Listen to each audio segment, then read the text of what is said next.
Good day everyone! Ang tutorial natin ngayon kung paano ba madidetect yung ating QR code kung pareho tayo ng problema. Ayan, can detect the QR code kahit kakakuha lang natin sa marketplace. Well guys, kung hindi nyo din alam kung paano ba kumuha ng QR code dahil bago pa lang kayo sa Axie, panoodin nyo muna ang video na to. Ayan, napanood ko sa may tutorial ng iba. Punta ka daw sa may settings tapos tap mo yung wifi mo. Well, pag hindi to gumana sa'yo katulad ng sa akin hindi gumana, meron pa akong isang tip kung paano ba gagana.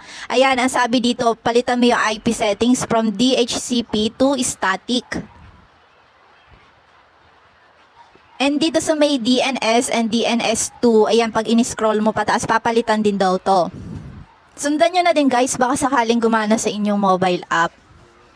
Yung sa akin kasi hindi to gagana. Ayan, papalitan daw to ng, wait, copyhin ko. 8.8.8.8. Then, after natin dito sa DNS1, dito na sa may DNS2.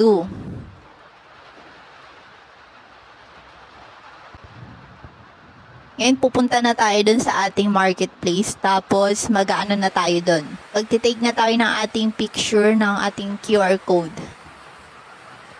Ayan, pag nakakuha ka na ulit ang QR code mo, ayan, nasabi sa akin can detect QR code kasi.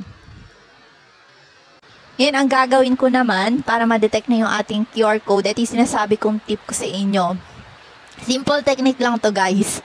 Ang kailangan mo lang din dito is kailangan mo pa ng isang mobile device. Yes. Alam mo ba kung bakit kailangan natin ng isa pang mobile device? Dahil yun yung gagamitin natin na pang picture dun sa ating marketplace. Then pag na-picture na natin yung QR code natin sa marketplace, pag pumunta tayo dito sa may Axie Infinity app, hindi na choose photo yung ating gagamitin. Ang gagamitin na natin is yung scan. Ayan, mag-i-scan QR code tayo. Sana gumana din sa inyo to guys kasi sa akin gumana talaga siya. Medyo matagal lang siya mag-loading, wag may i-close yung app.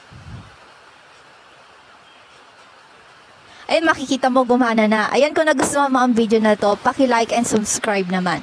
And kung meron ka din suggestion, content, comment down below and follow mo na rin kami sa aming Facebook page. Thank you and have a blessed day.